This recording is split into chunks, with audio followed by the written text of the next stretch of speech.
Urge, un séisme dans le sud-ouest de la Chine fait au moins 14 blessés sur une ville pilonnée dans la province de Hama, 10 mortes. Prélèvement à la source, vers un faux choc de simplification et Maxime Perrotin dans la précipitation. Pour tenir un calendrier politique, Bercy a déployé un système de prélèvement à la source critiqué par les fiscalistes.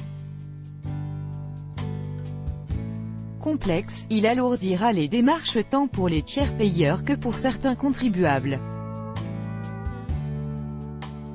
Cependant, il répond aux objectifs du gouvernement en matière de trésorerie et de suppression d'effectifs. L'impôt sur le revenu sera prélevé à la source au 1er janvier 2019, affirmait sur le plateau de TF1 le Premier ministre Édouard Philippe, mardi 4 septembre. Après plus d'une semaine de valse hésitation, le président de la République a finalement tranché en faveur du maintien de la date d'entrée en vigueur du prélèvement à la source pour l'impôt sur le revenu, hier.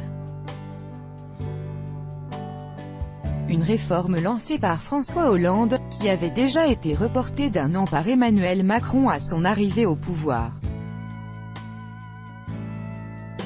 Une année supplémentaire très certainement salvatrice pour permettre à l'administration fiscale de parfaire le déploiement d'une mesure qui impactera potentiellement jusqu'à 37 millions de foyers fiscaux.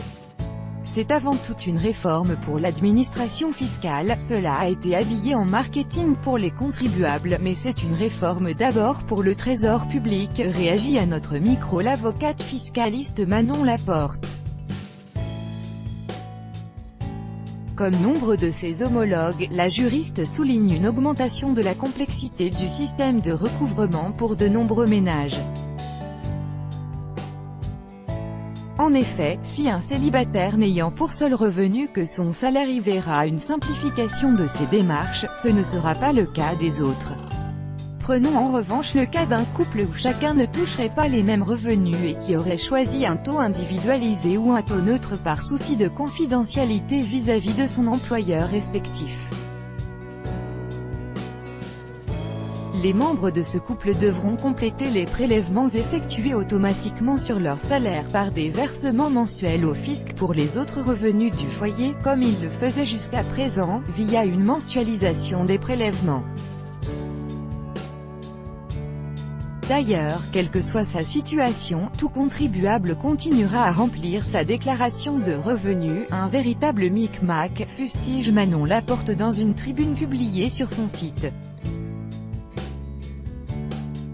La fiscaliste s'attarde également sur le panel de tiers payeurs, entreprises, caisses de retraite ou Pôle emploi, suivant que vous soyez salarié, retraité ou chômeur, tous les types de revenus entrant dans le calcul de l'IR étant concernés par la réforme. Bercy va donc désormais devoir gérer 4 formes de prélèvement, à la source pour les salaires, forfaitaire pour les revenus des placements, par acompte pour les revenus fonciers et indépendants, et décalé pour les revenus exceptionnels. Par ailleurs, le prélèvement de l'impôt en temps réel laisse entière la problématique des indépendants. Plus que n'importe qui changeant de situation professionnelle ou maritale, les travailleurs indépendants devront rester en contact régulier avec l'administration fiscale pour pallier à toute variation importante de leurs revenus. En effet, au moment de sa mise en place, l'impôt à la source sera prélevé en fonction des revenus déclarés l'année précédente. Or, un trop gros prélèvement mensuel ou un redressement fiscal peut se retrouver à la clé de tout errement. Il faut en effet avoir à l'esprit que contrairement à la situation actuelle, les contribuables seront prélevés avant de se voir déduire, et donc rembourser d'éventuels crédits d'impôt ou même un éventuel surplus prélevé par erreur. Un changement d'approche sur lequel insiste l'avocate fiscaliste Virginie Pradel, fondatrice de l'Institut fiscal Vauban, dans une récente interview aux Échos. Payer d'abord, on discutera ensuite, résumait l'avocat fiscaliste Marc Wolf, ancien directeur adjoint à la Direction générale des impôts, au micro de Jacques Sapir et Clément Olivier. Selon lui, la technique permettait de mettre en place un système bien plus calibré, mais il regrette la précipitation du gouvernement dans la mise en œuvre de cette réforme.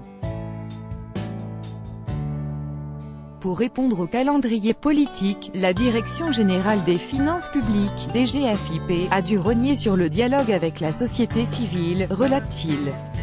Les politiciens ont voulu un coup de com', pour dire du jour au lendemain on a fait la grande réforme et du coup, cela entraîne plein de désordres et d'immenses risques informatiques. Il estime que, il faut faire la réforme, tant en matière de lisibilité pour le citoyen contribuable que pour rendre plus performante l'administration fiscale, mais pas comme ça.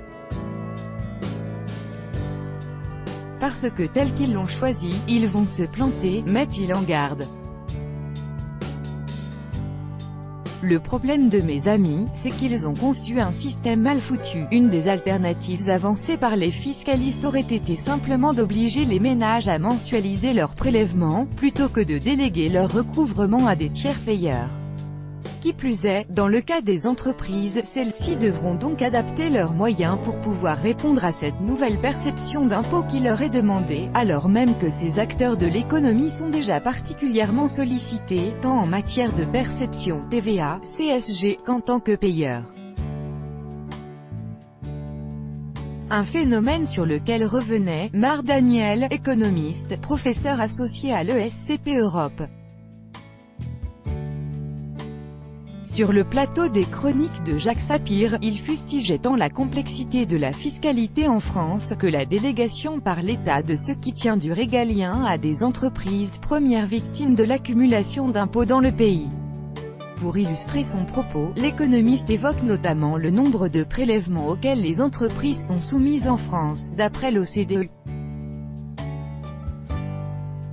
Les entreprises doivent, au total, payer 233 impôts par an.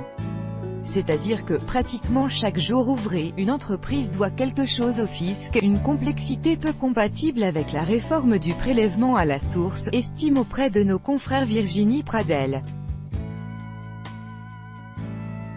Selon elle, avec un impôt aussi complexe que le nôtre, un tel prélèvement relève de la gageure. D'ailleurs, nombreux sont nos voisins européens du Nord, régulièrement avancés dans le discours politique entourant cette réforme, à justement pratiquer une fiscalité plus simple, individualisée. Pour autant, Manon Laporte ne voit dans le prélèvement à la source qu'une petite réforme fiscale, qui en annonce une plus importante. L'avocate exclut pourtant toute suppression prochaine du quotient familial, que beaucoup redoutaient. Les Français ne sont pas mûrs pour perdre ce système, tempère Manon Laporte, qui exclut également le spectre d'une augmentation discrète des prélèvements à la faveur de cette mensualisation de l'IR sur les salaires. Pour elle, l'enjeu est l'impôt proportionnel, flat tax, une réforme qui pourrait selon elle survenir dans la deuxième phase du quinquennat, ou durant un éventuel second mandat d'Emmanuel Macron. Quoi qu'il en soit, en plus de potentiellement complexifier la relation entre le salarié et le département des ressources humaines de son entreprise, vers lequel il se tournera en premier lieu en cas de diminution anormale de ses revenus, pas dit que ce changement de paradigme dans le recouvrement de l'impôt arrange la relation entre le citoyen contribuable et l'administration fiscale. L'impôt est un élément sensible pour les citoyens, c'est-à-dire que les Français sont en conflit permanent avec l'impôt.